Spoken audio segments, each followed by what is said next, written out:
Rough اور خضر نے اس منتر کے ساتھ راف کو حاضر کیا۔ بادشاہ سلامت مجھے حاضر کیا ہے، حکم فرمائیں۔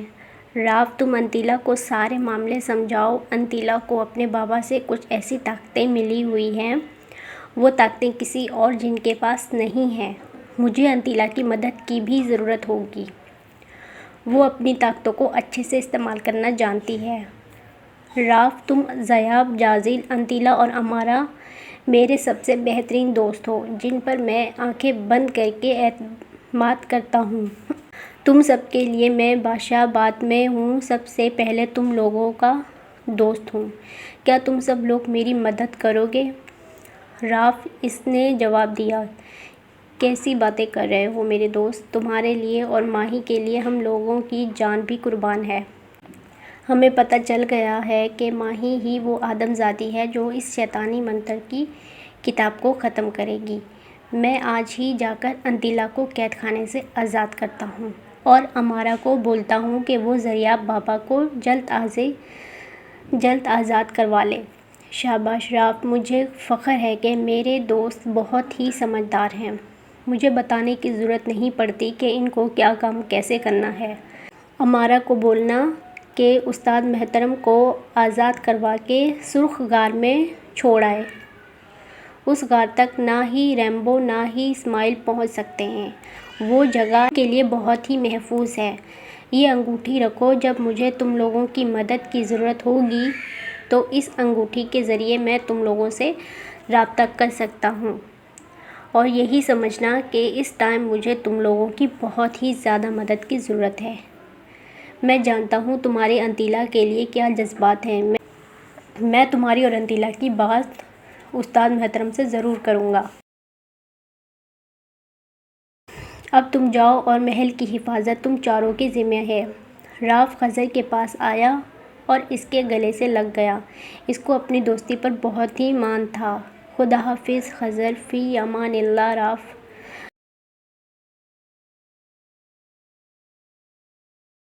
اف اللہ، آج کتنی گرمی ہے۔ ماہی کھڑکی کے پاس آ کر کھڑکی کھولی تاکہ ہوا کمرے میں داخل ہو، گرمی کی خفت کم ہو۔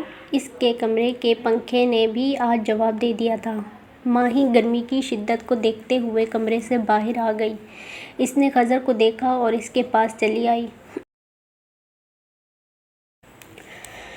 اور اس کو بتایا کہ صدیق چچا آئیں گے ہم دونوں کو لینے کے لیے۔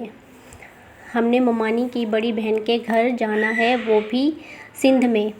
خضر تو ویسے بھی اس کے لیے پاگل تھا اور خوشی خوشی تیار ہو گیا۔ خضر میری بات سنو، جاف نے کھڑکی سے خضر کو آواز دی۔ میں ابھی واپس آیا۔ ماہی بابا کی بات سن کر خضر کمرے میں داخل ہو گیا۔ اچانک ماہی کی نظر پودوں کی کیاری کی طرف گئی، جہاں پر دو سانپ اپنا پھن پھیلائے کیاری میں بیٹھے تھے۔ ان میں سے ایک سانپ نے اچانک ماہی پر حملہ کرنے کی کوشش کی۔ اس سے پہلے کہ ماہی کچھ کرتی، جازیل نے اس سانپ کو دبوچ لیا۔ اب اس سانپ نے ایک بہت ہی خوفناک جن کی شکل اختیار کر لی۔ ماہی نے جب یہ دیکھا تو ایک زوردار چیخ نکلی اور وہیں پر بھی بے ہوش ہو گئی۔ خضر اور جاف نے ماہی کی چیخ سنی تو باہر کی جانب دوڑے، جہاں پر جازیل نے اس شیطان کو جلا کر راکھ کر چکا تھا اور دوسرا شیطان بھاگنے میں کامیاب ہو چکا تھا۔ جافا جانتا تھا یہ کس طرف سے بھیجے گئے تھے، یعنی خضر اور ماہی کی جانب کی خبر دشمن تک پہنچ چکی ہے۔ خضر نے ماہی کو اٹھایا اور اپنے کمرے میں لے گیا، جہاں جافا، جازیل اور خضر ماہی کو ہوش میں لانے لگے۔ خضر نے ماہی کے سر پر اپنی طلسماتی انگوٹھی رکھی تو ماہی کو ہوش آ گیا۔ اس نے خدا کا شکر ادا کیا۔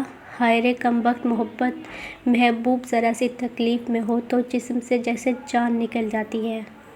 عین کے بعد غین لازمی ہے صاحب، مطلب عشق ہو اور غم نہ ہو ناممکن ہے۔ اسے تو ایک معصوم سی لڑکی سے محبت ہو گئی تھی، پر وہ نہیں جانتا تھا یہ محبت ان کے لیے کتنی آزمائش لے کر آ رہی ہے۔ ماہی جیسے ہی ہوش میں آئی، اس نے اپنے پاس خضر کو دیکھا اور اس کے گلے سے لگ کر رونے لگی۔ خضر نے ماہی کے سر کو اپنے سینے سے لگایا اور اسے دلاسا دینے لگا۔ جعفر نے دست شفقت ماہی کے سر پر رکھا اور بولا، بیٹا بات سنو، کیا تم یہ بات بھول گئی ہو کہ تم ایک آتش زاد سے محبت کرتی ہو؟ تم نے ابھی اس سے بھی زیادہ خوفناک جنوں کو بھی دیکھنا ہے۔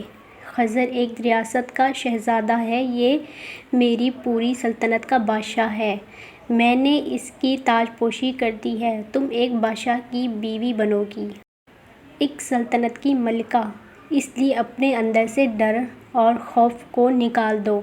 تم نے خضر کے شانہ بشانہ لڑنا ہے، اگر تم ایسے ڈرو گی تو تم وہاں پر کیسے رہو گی؟ بیٹا اپنے دل سے ہر ڈر اور خوف کو مٹا دو، آپ لوگ تو اشرف المخلوقات ہو، تو کوئی کمزور نہیں ہو، تم بہت بہادر ہو بیٹا، چلو شاباش، اب جا کر تم لوگ تیاری کرو، شام کو تم لوگوں کو یہاں سے نکلنا ہے۔ صدیق بھائی کو میں نے منع کر دیا ہے، وہ تم کو لینے نہیں آئیں گے، تم خضر کے ساتھ ہی جاؤ گی، جازیل ہر گھڑی تمہارے ساتھ ہے، تم کو ڈرنے کی ضرورت نہیں ہے، تمہارے گلے میں پڑی ہوئی مالا کوئی عام مالا نہیں ہے، یہ ان سب شیطانوں سے تم کو بچانے کے لیے خضر کے استاد محترم نے بھیجی ہے، اس مالا کی حفاظت کرنا، اب جاؤ اور اپنا سامان پیک کرو، جلدی ہی تم لوگوں کو یہاں سے نکلنا ہے۔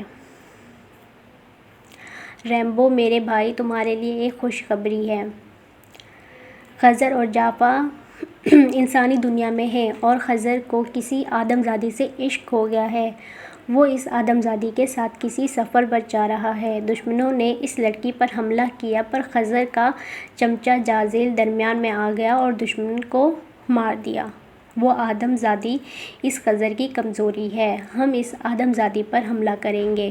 ابھی وہ منہ گفتگو تھے کہ انتیلا بھی آ گئی۔ کیا بات ہے، آپ لوگ کس بات کی خوشی منا رہے ہو؟ تم بھی آؤ، آخر تم بھی تو ہمارے ساتھ دے رہی ہو، تم بھی اس خوشی کی حقدار ہو۔ خضر اور جعفر انسانوں کی دنیا میں ہیں، اب تم وہ کتاب لائبریری میں ڈھونڈ سکتی ہو آسانی سے، تم کو پتہ ہے کہ خضر کس آدم زادی کے عشق میں مبتلا ہو گیا ہے۔ ہمارا اگلا وار اس آدم زادی پر ہوگا۔ انتیلا جو امارا تھی، بہت صبر سے یہ باتیں سنی اور ان پر خود کو عیاں نہیں ہونے دیا، وہ جانتی تھی اس کی ذرا سی غلطی ان کے سارے پلان کو خراب کر سکتی تھی، اس لیے اس نے ان کی ہاں میں ہاں ملائی اور ان کو بولا کہ میں آرام کرنا چاہتی ہوں، کیونکہ آرام کرنے کے بعد ہی میں یہ بہت ہی ضروری کام کروں گی، کتاب کو لانے کا، کیونکہ وہ جانتی تھی اس نے آج ذریعہ بابا کو آزاد کروانا ہے ہر صورت میں اور ان کو سرخ غار تک پہنچانا ہے، یہ خضر بادشاہ کا حکم تھا، اس نے یہ کام کمال ہوشیاری اور چالاکی سے کرنا تھا جس سے اس پر شک کی کوئی گنجائش نہ بنے۔